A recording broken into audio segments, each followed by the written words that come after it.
y otra cosa es la muy noble labor de la donación de órganos que defendemos. Yo mismo en el Congreso de la República, si ustedes revisan, defendí muchas veces las normas que permitieran ese tipo de donaciones, incluso una norma que señala que cuando la persona muere y no ha tomado alguna decisión, pueda utilizarse un órgano de ellos para salvarle la vida a alguien más. Ese debate lo dimos y yo estuve pero ministro, en la línea. No, termino. Y nosotros no estamos señalando. Es que la publicidad del ministerio, la suya, ministro, dice que la trata de órganos, el tráfico de órganos en Colombia es una realidad. ¿Usted tiene probado eso? Es una campaña publicitaria. Voy a hablar con la gente que hizo la campaña porque pues quiero señalar que si a mí me hubiesen preguntado, yo hubiese preferido, en vez de colocar una realidad, que no tenemos el elemento conceptual para decir que es una realidad, una posibilidad que debemos evitar. Y acepto la crítica frente a ese elemento. Hablaré con la dirección. Entiéndanme ustedes que es difícil para el ministro que está en el Congreso y está en los territorios de este país manejando problemas de orden público, manejando conflictividad social, tratando de sacar las reformas del gobierno en el Congreso, las relaciones del gobierno con la clase política, con gobernadores y alcaldes, estar pendiente hasta de lo último de una campaña que haga alguna dirección. Yo sé que esto es responsabilidad pura de los publicistas, pero me da la impresión, ministro, que los publicistas están viendo mucha televisión y pusieron, alterando el tema, dijeron que en Colombia había una realidad y la gente de la asociación se molestó. Claro, y que es exactamente ese reconocimiento que acaba de hacer el ministro, lo que pedían en esta carta que va dirigida precisamente al doctor Velasco, porque como reconoce el ministro, más que una realidad hoy en Colombia, es una amenaza latente que siempre hay que contemplar, y mucho más en la trata de órganos. Insisten en esta carta, Néstor, que le envían al señor ministro, que no hay confirmada una trata de personas con fines de extracción de órganos, que sigue siendo una amenaza, claro, en el mundo. Ministro, ¿usted se reunió con los liberales finalmente? Está bien enfocado. Me gustó mucho el último elemento que ustedes plantean, porque ese debe ser el enfoque. Hay una amenaza, no nos consta a nosotros que haya una realidad, y yo creo que si hay que corregir eso, se corrige. Sí, ministro, le preguntaba para terminar, ¿usted tiene reunión hoy con el Partido Liberal, con los liberales, para salvar la otra reforma, la pensional? Tengo una reunión pactada con un grupo de senadores liberales, así como me he venido reuniendo con senadores de distintas bancadas. Nos interesa sacar adelante la reforma pensional, le veo un buen pronóstico, pero evidentemente este es un trabajo de cada minuto, cada segundo, y por eso esta mañana me reuniré con un grupo de senadores liberales que tienen unas observaciones muy serias frente al proyecto del gobierno y queremos aclararlo con la señora ministra del Trabajo. Ministro, feliz martes, gracias por acompañarnos. A ustedes, mis gracias, a toda la mesa de trabajo. 8 de la mañana, 4 minutos. El ministro del Interior hablando de la reforma a la salud, 8:04 en Mañanas Blue. Estás escuchando Blue Radio.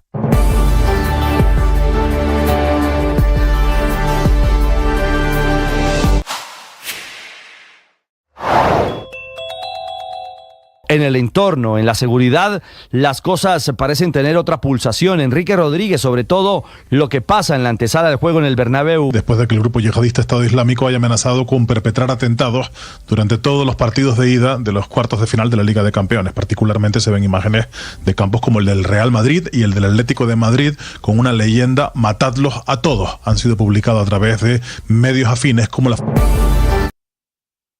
El gobierno no se da todavía por vencido con la reforma a la salud.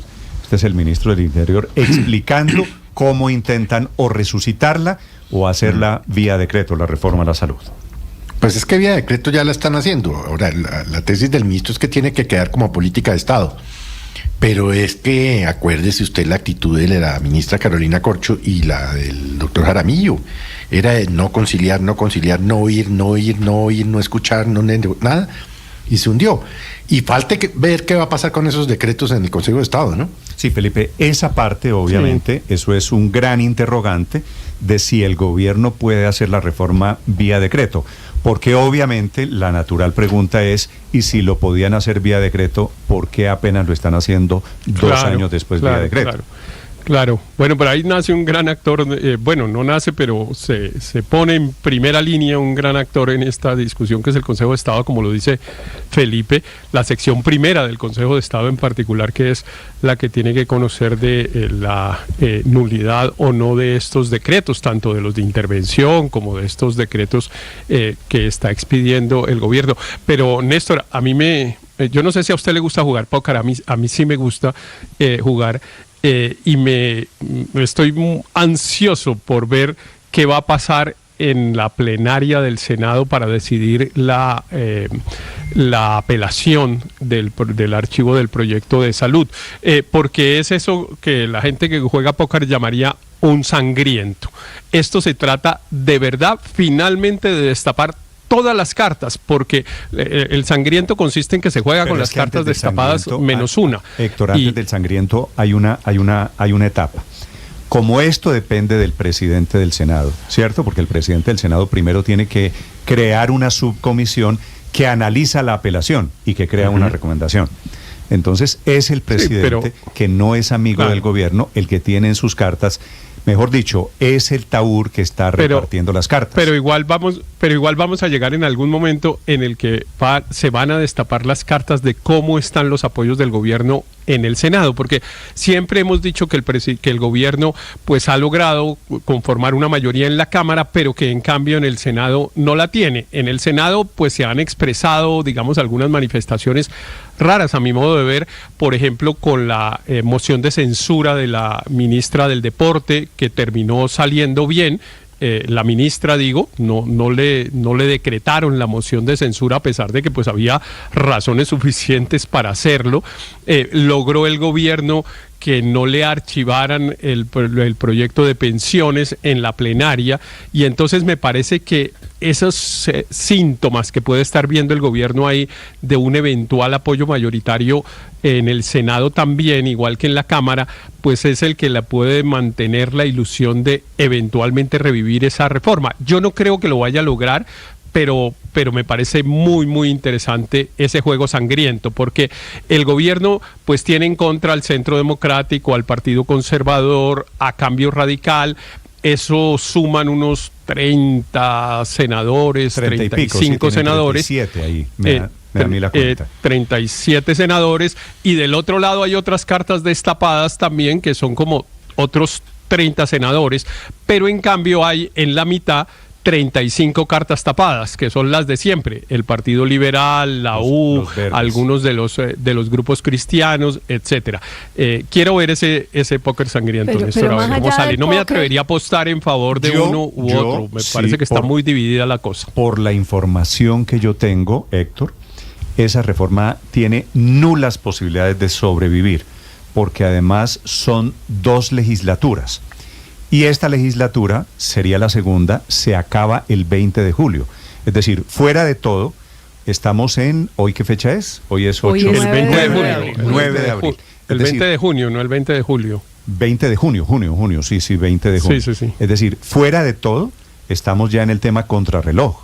Así que no creo... Claro. No, yo creo que esa reforma no está viva, pero sí quiero ver el sangriento, a ver si el gobierno es capaz de llevarlo a otra comisión. Porque además esa reforma básicamente ya le dieron la extrema unción, ya le pusieron padre para utilizar la figura los santos óleos. Es decir, ya está más de allá que de acá. Pero el gobierno cree que la puede resucitar, porque además, el gobierno cree en los milagros políticos. Es difícil, Néstor, porque con la agresividad del gobierno contra los parlamentarios... Claro, pero además resucitarla es imposible por una razón, y es que no resuelve el problema de la financiación, y es que la plata no alcanza ni girándola directamente, ni haciendo decretos de última hora que pueden ser tumbables en el Consejo de Estado, ni tratando de revivir algo que ya votó la Comisión Séptima. No revivirá porque no resuelve el problema que tiene el sistema de salud en este momento, que es falta de plata. María Consuelo, el punto mío es un poquito más pragmático. Suponga usted que el gobierno, Luis Ernesto, Felipe, gana la batalla y que el gobierno logra, dicen, ok, ganó la apelación. La mayoría dice que sí. Esto va, Felipe, va a otra comisión. Y entonces el presidente del Senado o el Senado deciden, ok, no va a la séptima, sino va a la comisión tercera. O va a la comisión una comisión primera, donde tenga mayorías. ¿Y usted cree que estamos en abril, a mayo, a junio, en 2 meses, sacan Néstor, mire, el Congreso, la plenaria del Senado, se vencen las 2 legislaturas que tenía el gobierno para tramitar la reforma a la salud y se hunde por inanición, como si fuera poco, es decir, la reforma tiene los días contados porque tampoco le dan los plazos al gobierno. Pero Néstor, nacional. los tiempos en el Congreso son muy distintos cuando hay acuerdos sobre los textos a cuando hay choque sobre los textos, como es lo que ha pasado con la reforma a la salud. El Congreso puede tramitar una ley en 3-4 semanas, si lo quiere, incluso por mensaje de urgencia, cuando tienen acuerdo, y lo han hecho en el pasado. Entonces los tiempos no son necesariamente el impedimento, sino el contenido. Pero yo creo que el análisis que se hace hoy y que hacen muchos senadores hoy sobre la reforma a la salud es muy distinto al que hacían hace 3 semanas. Es que hoy estamos con 26 millones de colombianos en EPS intervenidas o en liquidación. Es que la situación es de la mayor gravedad. Y claro que esta crisis fue inducida por el gobierno, me parece que es irresponsable haberlo hecho, pero hoy también recae sobre el Congreso una enorme responsabilidad, Néstor, y yo creo que podría estar pasando lo mismo que vimos con la reforma tributaria que presentó Duque. Recordemos que incendió el país, el estallido social fue justo fruto de la reforma tributaria presentada por Carrasquilla, y cuando se dio cuenta que el ambiente no era propicio, retiró la reforma, algo parecido a lo que está pasando en estos momentos, cambió de ministro y con un nuevo ministro, que lo hizo además muy bien el ministro Restrepo, presentó una reforma simplificada, muy pocos artículos, que tenía previo acuerdo con los gremios, que tenía previo acuerdo con los congresistas, se aprobó rápidamente. Si el gobierno entiende que el texto que está hoy en discusión es inviable y hace lo que muchos le han recomendado al presidente, y es llevar esa reforma de 170 artículos a una de 10 sobre los pilares básicos que consistan en giros directos, que consista en mayor prevención y en presencia en zonas apartadas y demás, esa reforma puede ser aprobada, y yo creo que es lo mejor para el país. No podemos seguir sin reforma. Quieren revivir la primera, la que pasó en Cámara. Estamos en etapa de utopía, no tenga ninguna duda.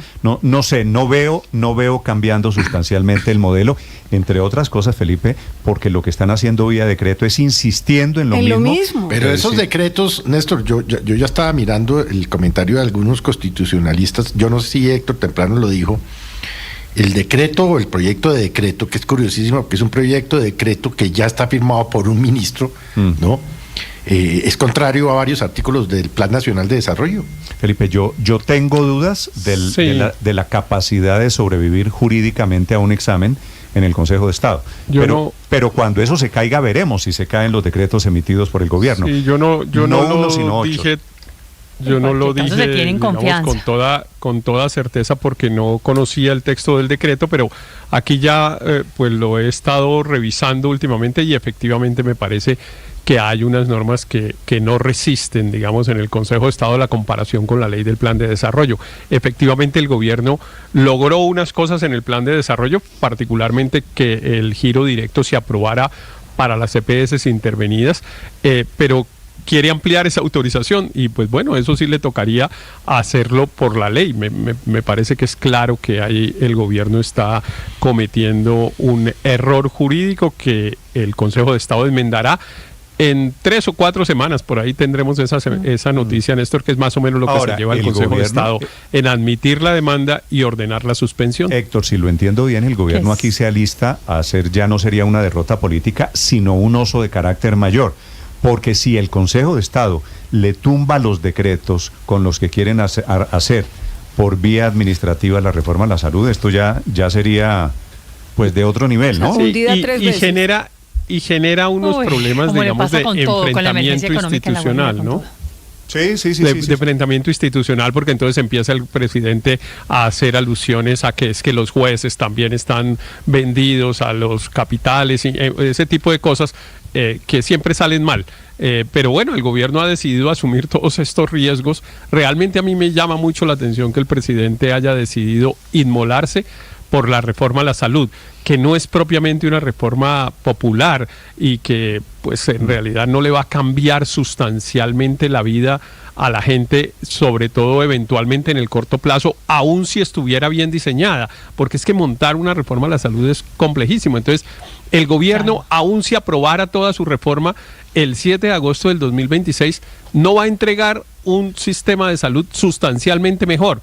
Y entonces yo no entiendo desde la perspectiva política por qué escogió esta bandera para inmolarse. Hay un problema financiero adentro del sistema de salud, no es un problema operativo en el sistema de salud. Y entonces mezclando las dos cosas, el problema financiero se arregla con más plata. Con más plata, el problema con más operativo, el problema operativo mejora con más plata, pero también revisando un poco qué es lo que está pasando. Es que el otro día lo decíamos, el 20% de la UPC se va en financiar las enfermedades de alto costo y las enfermedades huérfanas de 90.000 colombianos. El 20% por 90.000, o de 50 millones de colombianos. Entonces ahí también pues hay que mirar con más detalle qué es lo que está pasando y una vez más los fallos de la Corte Constitucional que han llevado a todo eso. Pero le quiero decir una cosa, me parece muy difícil de todas maneras que esto tenga un segundo envión en el Congreso sin mover mínimamente al ministro actual, que ha sido pues, es que me da casi que risa, porque el ministro Velasco hablaba de que sí, que en ese mea culpa y en ese acto de contrición, pues reconocían que esto se volvió una batalla política, como dijo él, en donde polarizó a las partes, entre sectores muy polarizados, pero bueno, es que el principal soldado de esa batalla política fue justamente el ministro de Salud, que nunca tuvo consensos y que además genera mucho rechazo, tanto o más como lo generaba también la anterior ministra Carolina Corcho. Es difícil que sin cambiarlo pretendan ahora otra vez pasarlo por el Congreso. La verdad, para estos efectos, cambiando al ministro de Salud, pero escucho opiniones. Álvaro. Petro no actuó a fondo hasta que hundieron la reforma. Era evidente que hundir la reforma era liberarle las manos. Por eso fue tan torpe que la oposición escogiera hundir en vez de negociar ponencias alternativas. La prueba es la reforma de las pensiones. El Congreso tiene para discutir dos ponencias, una la del gobierno y otra alternativa de una congresista del partido de la U. Es posible que termine pasando la ponencia de la congresista y mire lo que pasaría. La coalición de gobierno terminaría tratando de introducir cambios a la reforma de la oposición, porque el Congreso es para negociar. Si se limita a bloquear o aprobar, pues deja de ser un Congreso, porque los proyectos la mayoría se hundirían. La negociación parlamentaria es el gran instrumento de avance de la democracia. Pero ahora cuando intenten... Lo que usted llama bloquear es el pulso lo ganó la oposición. Es estar en desacuerdo. Hay veces ganan los pulsos. ¿Cuál ganó la oposición, Néstor? Ese es mi punto. Lo que hicieron fue liberarle las manos al gobierno, entregarle la salud para que actuara por decreto. Eso era previsible, eso fue una torpeza política. Ahora muy seguramente va a venir otro intento de reforma a la salud. Pero Petro va a estar en una posición mucho más fuerte, controlando parte del sistema, de los recursos, haciendo cambios. Esperemos. Y sobre todo sin afán de sacar la reforma. Mire lo que va a pasar. Espere decisiones de la Procuraduría sobre el superintendente. Espere decisiones del Consejo de Estado sobre estos decretos. Sí, seguir bloqueando un gobierno... Que eso no funciona porque lo único que genera es caos institucional. Mire, la oposición que defiende la CPS... ¿El Congreso? Espéreme, Felipe. ¿Qué me dijo usted que no le entendí, Felipe? No, es que me confundo un poco porque actuar en derecho es actuar en contra de un gobierno. ¿Quién actúa en derecho? Pues el Congreso está actuando como la ley se le ordena. El Consejo de Estado, la Corte Constitucional que tumbó los decretos de la emergencia económica, de la emergencia social de La Guajira. Y uno no puede decir que quienes están actuando dentro del marco del derecho y de la Constitución están bloqueando un gobierno. Eso no es democrático. Pero tampoco se puede decir lo contrario. La oposición que defiende la CPS en la próxima legislatura va a estar con mucho afán de frenar al gobierno y recuperar las CPS. Vamos a ver si el gobierno les devuelve el cocinado bloqueando un nuevo proyecto, porque seguramente va a haber la discusión de un nuevo proyecto, porque Petro logró ganó esa batalla de que el país necesita una reforma. En la próxima legislatura vamos a ver. Con el hundimiento de esta reforma lo que hicieron fue que Petro tenga mucho más poder de negociación en la siguiente discusión. O sea, perder es ganar un poco. No sé si el presidente hoy pero vamos a ver quién perdió. No será hora ya de empezar a tratar a este Álvaro, gobierno. Le sugiero que le pegue una mirada a las encuestas del propio gobierno, del Ministerio de Salud y de la Superintendencia de Salud. Más del 70% de los colombianos tiene una opinión favorable del sistema de salud. No, porque el caballito de batalla es que se necesita una reforma a la salud, que se necesita una reforma a la salud. Lo que yo estoy oyendo, Néstor. Señor. Lo que yo estoy oyendo, yo no sé de qué realidad paralela sale. Porque este cuento de que el gobierno, de que el Congreso ha bloqueado sistemáticamente a un gobierno y se ha negado a negociar, no me cuadra para nada con lo que yo he visto durante el último año y medio, que es un gobierno que le ha dicho al Congreso en repetidas ocasiones que su reforma, en sus términos, con sus conceptos, con sus normas y a su manera, es la única admisible porque según ellos emerge de un gran mandato popular. Esa es la línea del presidente, esa fue la línea de Carolina Corcho, esa es la línea del ministro Jaramillo. No sé, por ejemplo, Néstor, si esto que nos dijo hace un momento aquí el ministro del Interior tiene el aval o no del gobierno, esa cosa de que construyamos un nuevo proyecto, que hablemos entre todos.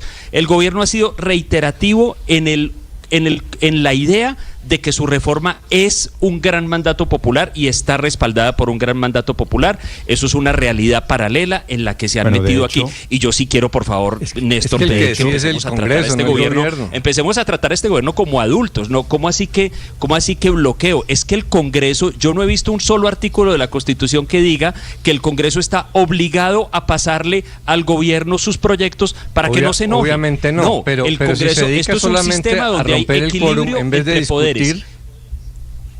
Si el Congreso se dedica a bloquear mediante dañar el quórum y ese tipo de cosas, pues no está haciendo su trabajo.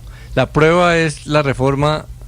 Pero en el pasado, como digo, hay otras ponencias. Y la verdad es que el gobierno no tiene que aprobarle nada al gobierno. Votaron y fueron derrotados, ¿no? El Congreso decide qué tipo de reforma saca.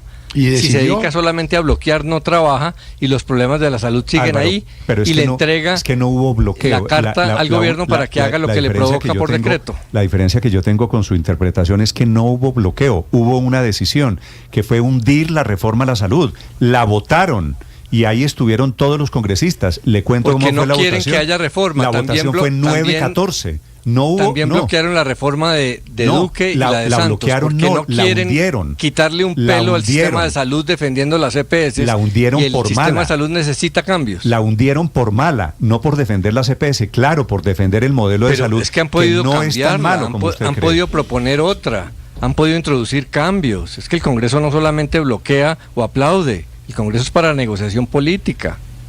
No, bueno, allí tenemos, me da la impresión, una diferencia. Son las 8 de la mañana, 23 minutos. Los acompañamos. Néstor, pero mire, es importante. En segundos, señor Luis Ernesto. Lo que menos le conviene al país de verdad es un bloqueo en materia de salud. Es evidente que el sistema tiene problemas estructurales que necesitan de reforma. La reforma como está no sirve.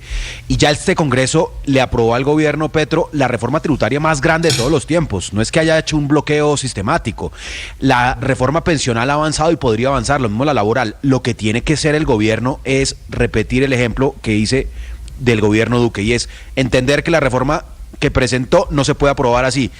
Quizá cambiar de ministro y presentar una reforma con los artículos centrales neurálgicos y tramitarla como hizo Duque con la segunda reforma tributaria que presentó. Tendría que ser ya en una legislatura diferente, hablando sobre salud. 8 de la mañana, 24 Le digo minutos. nada más una cosa, que es una anécdota que me parece ilustra bien lo que estamos hablando. Mi hermano vive en Canadá, usted sabe, ¿no? Sí. Y acaba de venir en Semana Santa a hacerse exámenes médicos, él y toda su familia, mis sobrinitos, citas con especialistas, con médicos, porque desde hace más de año y medio en Canadá no tiene médico de familia. Allá supuestamente le asignan a usted un médico de familia y desde hace un año y medio no tienen ni siquiera. Entonces me dice, bueno, menos mal, pues nadie se ha enfermado y estamos más o menos como todos bien, pero acaba de venir a hacerse todos esos exámenes en Semana Santa. Porque allá en el primer mundo no. Felipe, ¿quién no tiene un amigo, un familiar que viene aquí a hacerse exámenes médicos?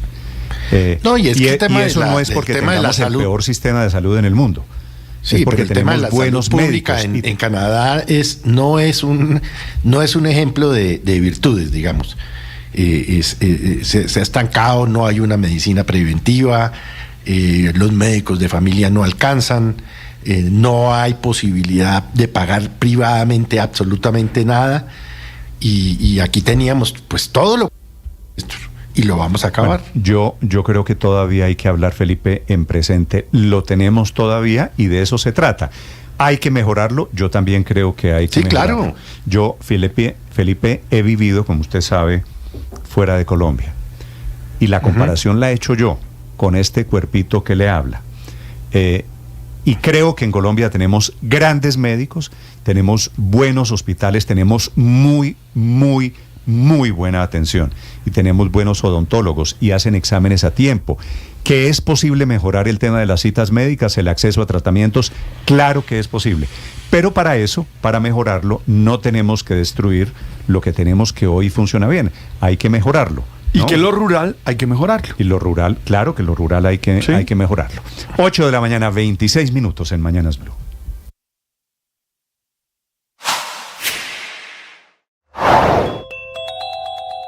El gobierno del presidente Gustavo Petro se mueve para que su reforma pensional no corra con la misma suerte de la reforma de la salud que se hundió la semana pasada. En la plenaria del Senado, lo que está pasando con la reforma pensional es muy complejo para el gobierno, porque si bien allí se negaron las dos ponencias que pedían su archivo, hay una que está tomando fuerza y que es la alternativa, la cual la lidera la senadora del partido de la U, Norma Hurtado, iniciativa que podría alcanzar más votos que la del gobierno, con lo cual el proyecto sería ampliamente reformado. Las principales diferencias entre las propuestas son el umbral de cotización de Colpensiones, mientras la del gobierno propone a partir de 3 salarios mínimos. La ponencia alternativa que lidera la senadora Hurtado se inclina por 1,5 salarios mínimos. En cuanto a la edad de jubilación del pilar semicontributivo, la del gobierno indica que sea 65 años para hombres y 62 para mujeres. La alternativa que sea de 62 años para hombres y 57 para mujeres.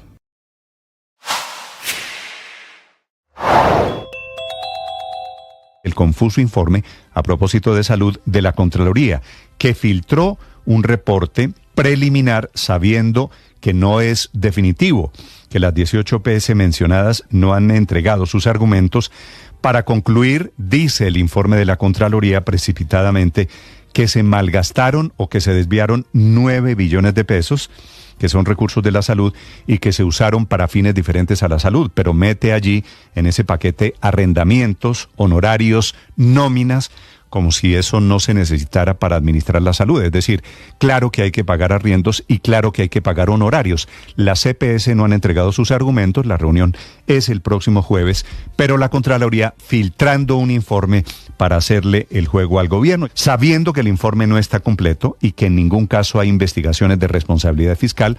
El Contralor Zuluaga lo compartió con el gobierno y la Fiscalía a su vez anuncia abrir noticia criminal para investigar desde el punto de vista penal a los responsables de las EPS.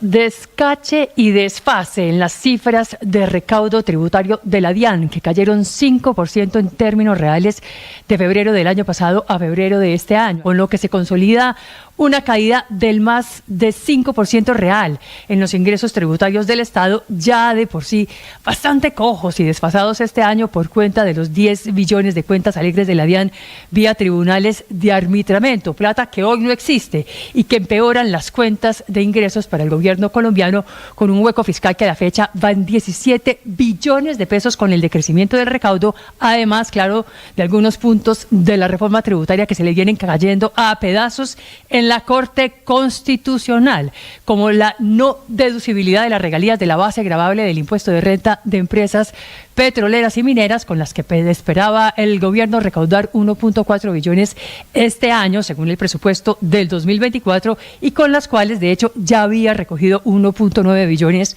el año pasado. Tras del día a las 8 de la mañana, 29 minutos. Primero con las cifras del dólar, que arranca para abajo con una disminución de 11 pesos en estos primeros minutos de negociación. Cotización promedio en la Bolsa de Valores de Colombia, 3.757 pesos para el dólar. Se mantiene en mínimos de los últimos últimos 2 años. En el mundo también está bajando frente a las principales monedas, 0,20% el dólar, y el petróleo permanece, el de referencia Brent, que es la principal referencia para Colombia, permanece fuerte por encima de los $90 por barril, precios más altos desde octubre del año pasado. Más cifras del día. La Agencia Nacional de Infraestructura está iniciando la etapa final para la adjudicación del nuevo aeropuerto de San Andrés. El proyecto contempla la modernización y ampliación de la infraestructura en una nueva terminal de pasajeros y carga, la reconstrucción de edificios para servicios médicos aeroportuarios y bomberos. La ANI anuncia que hasta el 12 de julio los terceros interesados en esta iniciativa podrán postularse y competir por la ampliación de este aeropuerto, proyecto que demandará inversiones por más de $1 billón. El gobierno espera adjudicar esta obra antes de finalizar este 2024. Estás escuchando Blue Radio.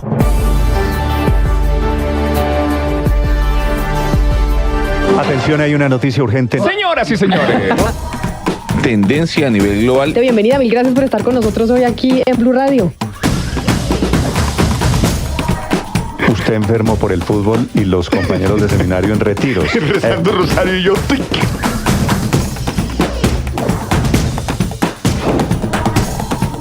En noticia del momento urgente en Blue Radio. Blue, más que radio.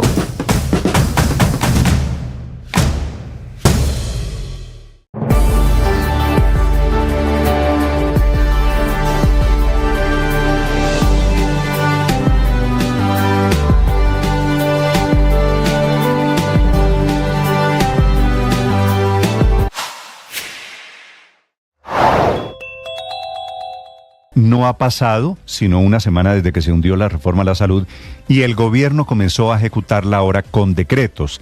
El primero fue firmado anoche por el presidente Gustavo Petro, es el del giro directo, el famoso giro directo, que en la práctica convierte a la ADRES, una entidad pública por supuesto, en la gran pagadora del sistema de salud, eliminando la intermediación que hacían las EPS, que eran las que les pagaban a clínicas y hospitales. Alternativa. 8 de la mañana, 32 minutos. La Procuraduría le está abriendo esta mañana otra investigación a quien fue director de la Unidad de Gestión de Riesgo. Ustedes lo deben recordar, don Olmedo López. Este es el célebre Olmedo López, ahora no por los carrotanques, sino por los tanques de agua, también para llevarle agua a la Guajira. Néstor, esta es la segunda investigación en contra de quien fue hasta apenas unos meses el director de la Unidad Nacional de Gestión de Riesgo. La segunda compra son 1.000 tanques que él iba a destinar para el departamento de La Guajira, Néstor, por un valor superior o cercano a los 8.000 millones de pesos. Son esos tanques grandes de almacenamiento de agua que no sirven porque no cumplen con las características, que es difícil, entre otras cosas, lleva, por lo que ya hemos hablado, por el territorio, por las dificultades de 0 vías y por las distancias que hay que recorrer para llevarlas a las rancherías. Y porque no están diseñados para recibir agua. 8 de la mañana, 33 minutos. En la Procuraduría, Sergio Barbosa. Así es, Néstor. Muy buenos días. Pues mire, esta es la segunda investigación al exdirector de la Unidad Nacional para la Gestión del Riesgo de Desastres, Olmedo López, al encontrar posibles irregularidades en la compra de unos tanques de reserva de agua. Néstor, recordemos que el exfuncionario está siendo investigado por la compra de 40 carrotanques para el abastecimiento de agua en el departamento de La Guajira. En esta nueva investigación en contra de López habría respaldado la compra de 1.000 tanques de reserva de agua destinados para las rancherías del departamento de La Guajira, las cuales no cumplirían el objetivo para las que fueron compradas. En este caso, la Procuraduría dice que Carlos Carrillo, quien es el actual director de la Unidad Nacional para la Gestión del Riesgo, denunció que su antecesor dejó pendiente una orden para la compra de estos tanques de reserva de agua. El funcionario dice que hasta el momento de esos 1.000 tanques solo se han entregado 166 y que muchos de ellos se encuentran en mal estado, almacenados en las instalaciones del Batallón de Cartagena. Carrillo, en medio de su denuncia, dio a conocer que los tanques están hechos de fibra de vidrio y que no son aptos para llevar agua a La Guajira. Néstor, hay que agregar que la Procuraduría va a validar todos los detalles de la existencia de las pólizas obligatorias que debieron surtirse en su momento y además va a revisar cuál es el estado actual de los tanques y también evaluará los posibles incumplimientos en la entrega de los que hacen falta por enviar. Sergio, gracias. 8 de la mañana, 34 minutos. El presidente de Ecuador finalmente rompió su silencio. Es Daniel Noboa, que dio la orden de entrar por la fuerza en la embajada mexicana en Quito. para sacar al ex vicepresidente Glass, que aparentemente se encuentra esta mañana en estado de coma por un intento de suicidio. Ya Noboa, roto el silencio, reconoce que la decisión estuvo motivada por el riesgo de fuga por parte del señor Glass. A esta hora, sobre la relación, sobre la crisis diplomática entre Ecuador y México, Jacqueline Cujilema. Néstor, buenos días. Tras la detención del ex vicepresidente ecuatoriano Jorge Glass en la embajada mexicana en Quito, el presidente ecuatoriano Daniel Noboa difundió un comunicado en el que justificó su orden de allanar la sede diplomática ante un riesgo inminente de fuga. Sobre los hechos ocurridos, el mandatario asegura que está dispuesto a resolver diferencias con México, pero también destacó que su administración no podía permitir que se brindara asilo a criminales. De igual manera, Noboa señaló que algunos políticos ecuatorianos han pedido a México que le declare la guerra a la nación sudamericana, así como sanciones económicas internacionales, y lo calificó como traición a la patria. Por su parte, el ex vicepresidente Jorge Glass fue hospitalizado este lunes en Guayaquil debido a una posible descompensación por su negativa a consumir los alimentos provistos. Esta noticia fue difundida por el Servicio Nacional de Atención Integral a Personas Adultas Privadas de la Libertad de Adolescentes Infractores, SNAID. La entidad agregó que el ex vicepresidente, tras la atención oportuna en la actualidad, se encuentra estable. Néstor, recordemos que sobre Jorge Glass pesan sentencias judiciales por asociación ilícita y cohecho, y su defensa ha presentado un habeas corpus que le permita obtener su libertad nuevamente. Atacando la ilegalidad de la detención al ser arbitraria e ilegítima, al haberse violado no solamente los derechos humanos del ex vicepresidente Jorge Glass, sino también al haberse violado el derecho internacional, que es lo que nos preocupa y nos ocupa a todos, teniendo en cuenta que se violó la inviolabilidad de lo que son las sedes diplomáticas. En cuanto al gobierno de Manuel López Obrador, anunció las acciones internacionales contra Ecuador por la irrupción en la embajada, como la presentación de la demanda ante la Corte Internacional de Justicia, el envío de carta al secretario general de la ONU, Antonio Guterres, detallando la violación a la Convención de Viena para que sea circulada y así dejar constancia oficial en la Asamblea General y el Consejo de Derechos Humanos de Naciones Unidas. Para Blue Radio desde Ecuador, Jacqueline Cujilema. Jacqueline, gracias. 8 de la mañana, 37 minutos. Con el argumento de que Glass se iba a volar, el gobierno de Noboa hizo algo, Felipe, insólito en el mundo diplomático, que fue meterse a la embajada mexicana a sacar a un hombre que ya tenía condición de refugiado, que había pedido asilo y que en teoría estaba protegido. Esto no había pasado. Yo no sé, no recuerdo nunca, entre otras cosas, usted recuerda a Assange asilado en Londres en la embajada de Ecuador, ¿no? Imagínese si pues Londres... A Assange lo cogieron cuando en algún momento salió, pero no Felipe, se metieron a sacarlo. Meterse a una embajada que es territorio del país dueño de la embajada, eso no había pasado muchas veces en la historia de la diplomacia. Doña Carla Cruz es diputada del partido Construye, está en Ecuador, en Quito en este momento, es miembro de la Comisión de Exteriores. Diputada Zambrano, bienvenida, buenos días. Buenos días a todos, gracias por el espacio, gracias Néstor, un fuerte saludo a todos los ecuatorianos que nos escuchan a nivel del exterior y en especial a todos los que se encuentran allá en Colombia. Diputada, qué gusto estar aquí. Esto que ordenó el presidente Noboa es un atropello del cual hay pocos antecedentes. En Ecuador, ¿ustedes cómo lo están leyendo? Ustedes están enfrentando la crisis naturalmente con México adentro. ¿Cuál es su interpretación? Bueno, ustedes saben que lastimosamente estamos viviendo una crisis diplomática, lo que ha provocado este problema internacional. A mí, como asambleísta por los migrantes, requerida por América Latina, el Caribe y África, me parece, lo voy a hablar esto muy personal, que el presidente ha tomado un problema muy inmaduro políticamente. El gobierno provoca también temas de una mala decisión. Aplaudo que se lo haya detenido a un prófugo de la justicia, que es Jorge Glass, que se tenía que haber encontrado en la cárcel, pero esta no era la forma de acceder a una embajada, que no es nuestro territorio. Entonces, súper complicado. De hecho, ellos se basan de que están amparados en un convenio, del cual el convenio de Caracas no lo refugia a Jorge Glass. De hecho, es todo lo contrario.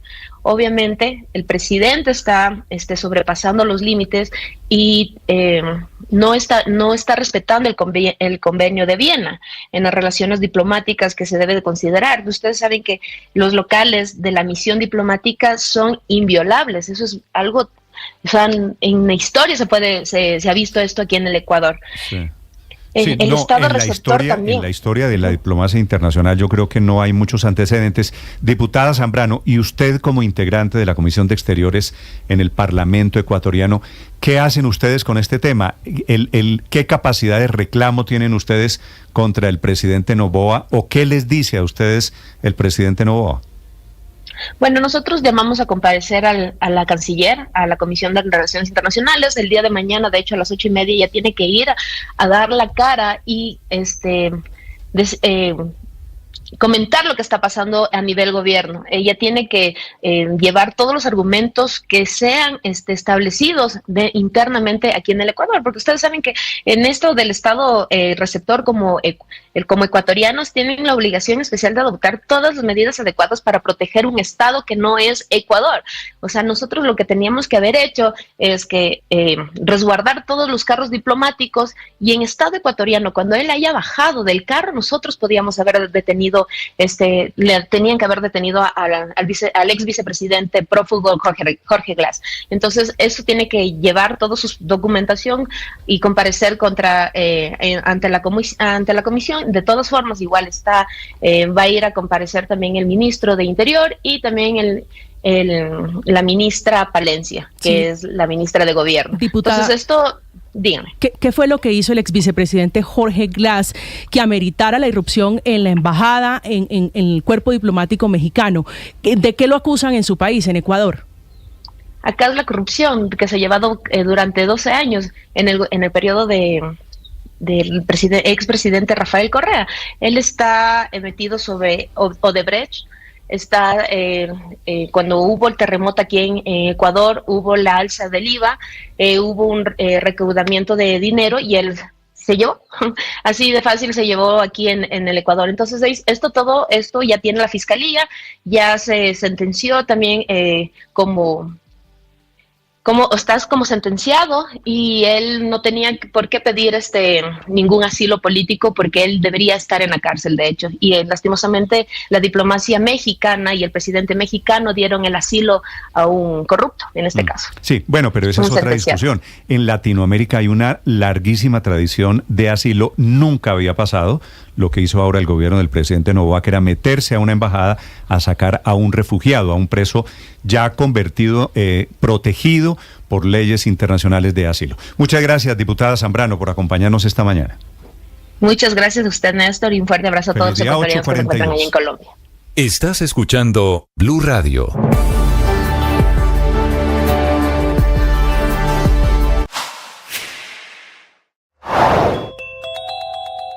No ha pasado sino una semana desde que se hundió la reforma a la salud y el gobierno comenzó a ejecutarla ahora con decretos.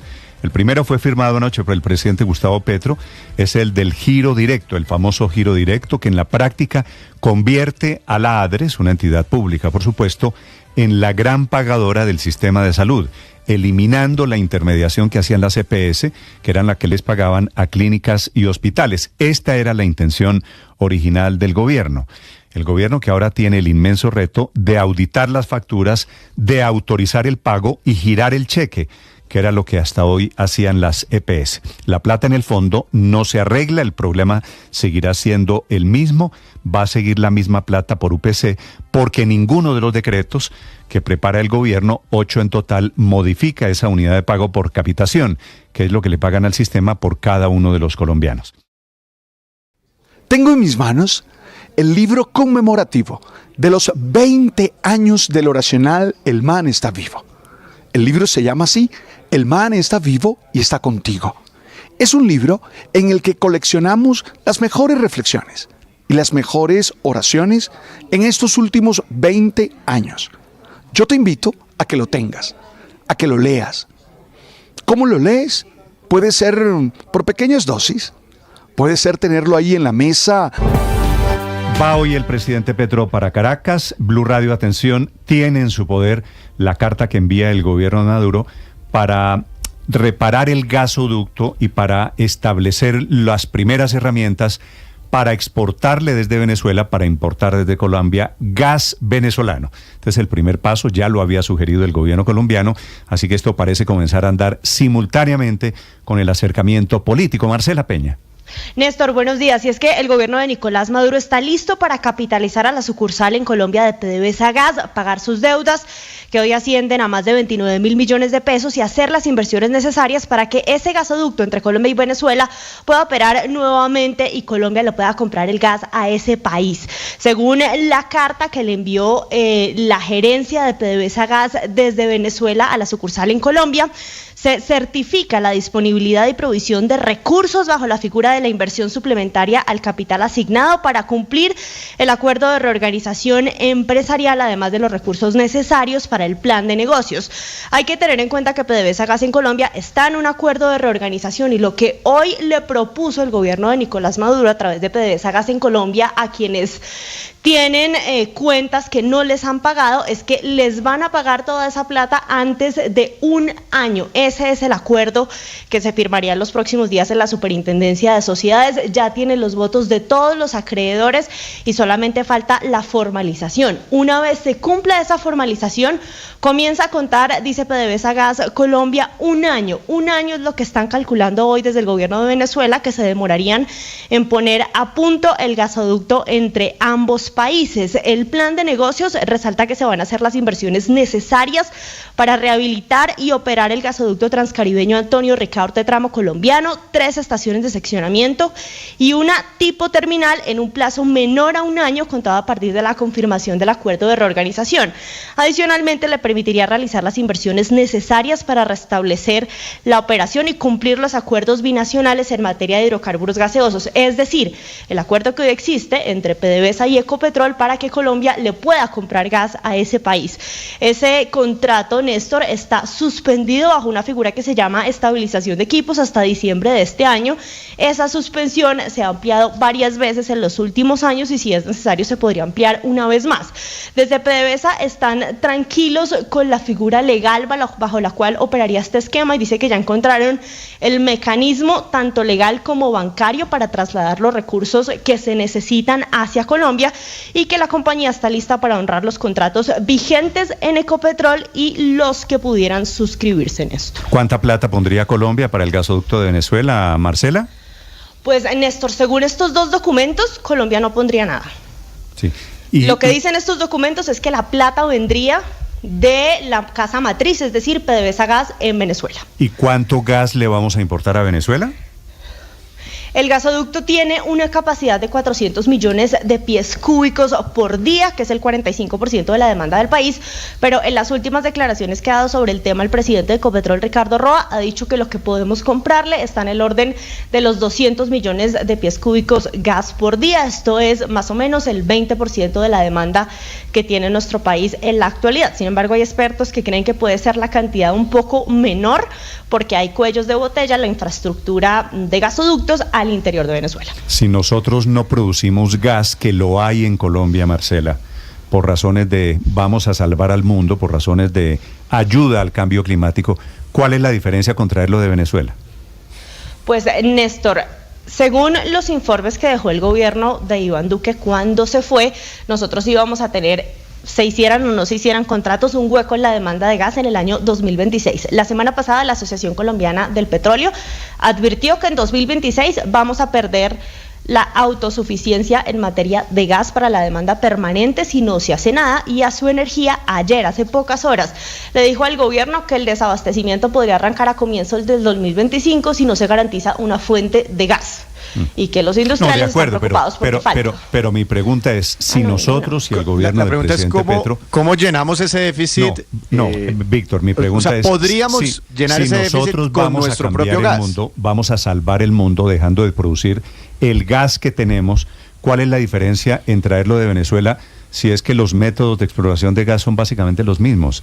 Si el mundo no se salva sacrificándonos aquí y comprándole a Venezuela. Contamina pues igual, ¿no? La emisión sería igual aquí o en Venezuela, digamos, no se emitiría el gas no se emitirían los gases de efecto invernadero sacando el gas aquí, sino sacándolo en Venezuela, pero además lo consumiríamos aquí, o sea, ambientalmente esto no cambia la historia.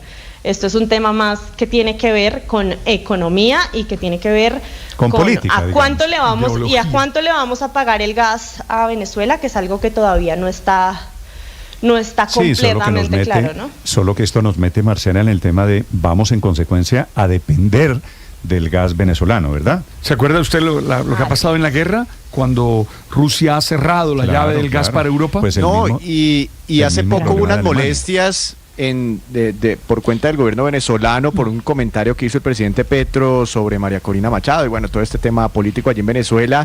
Eso no trascendió mucho, pero imagínese el día en que el gobierno venezolano amanezca de malas pulgas y diga, córteme allá esos 400 millones de barriles. Pero es que es el 20-40% pero Víctor, lo grave de eso, de momento se necesita. Vamos a crear una dependencia teniendo gas en Colombia. Pero se está acabando, que precisamente es lo que las noticias que han venido saliendo en los últimos días. Si no buscamos, pues claro, si yo dejo de trabajar, pues claro que dejo de ganar. Sí, pero en pleno fenómeno del Niño tenemos las térmicas funcionando al 40% y de esas térmicas el 70% de las plantas térmicas funcionan precisamente a gas.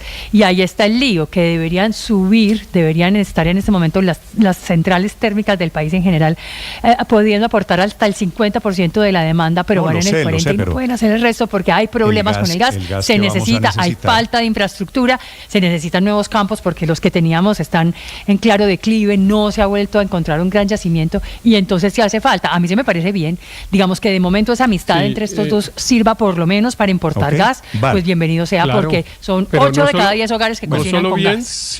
No solo bien, sino necesario. Es que, digámosle a la gente, pues para que la gente tenga la información correcta, Colombia ya importa gas. Ha importado gas prácticamente siempre, no es que ahora por el descuido del gobierno del presidente Petro y por las obsesiones de Petro en relación con el tema ambiental a Colombia se le acabó el gas. No, Colombia siempre ha importado gas. Óigase bien, dejó de importárselo a Venezuela por los problemas de Venezuela y lo compra en otra parte. Y entre otras cosas, hay no múltiples, pero varios proyectos dirigidos a traer gas y poder usarlo en Colombia. Por ejemplo, hay uno muy importante que es el terminal regasificador en Buenaventura. A ver, que Marcela, no se ha podido Héctor, que Marcela desarrollar adecuadamente. Marcela está en el Ministerio de Minas y me da la impresión de que le quiere decir algo, Marcela. Sí, que lo que hemos importado hasta ahora ha sido para la demanda térmica y no para la demanda permanente en tiempos de paz, o sea, en tiempos donde nos llueve y podemos generar con agua. En momentos como estos, Héctor. Exacto, en momentos como importamos siempre y por eso tenemos las térmicas, pero en momentos para fritar de el paz, huevo en la casa, el gas era gas nacional. Es de consumo colombianito. Esa era la opción. Me da pena, pero no. Héctor, me da pena, pero no. De pronto en algunos momentos. Me da pena, pero no. El gas se ha importado también para el consumo en los hogares. La producción de Colombia no ha sido autosuficiente en gas. Esa es la frase correcta. Colombia no ha sido autosuficiente en gas, no ha dejado de ser autosuficiente por negligencia del gobierno Petro, es lo importante. Yo no entiendo, digamos, para qué queremos generar un relato que es mentiroso. ¿Cuántas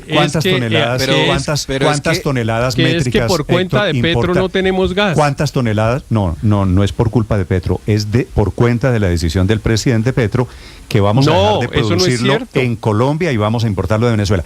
¿Cuántas toneladas métricas, Héctor, usted que tiene los datos, importa Colombia hoy en día? ¿Me lo pregunta a mí? No, sí, yo no soy capaz de darle esos números, 300.000 toneladas métricas. 309.000 toneladas. 300.000 toneladas métricas. De esas, la mayoría son para las térmicas. El gas que usted consume en su hogar, el de nacional. Héctor, el del cilindro de gas, el del gas para cocinar, el gas licuado, de consumo doméstico, el gas para la energía, nacional. Ese es gas nacional.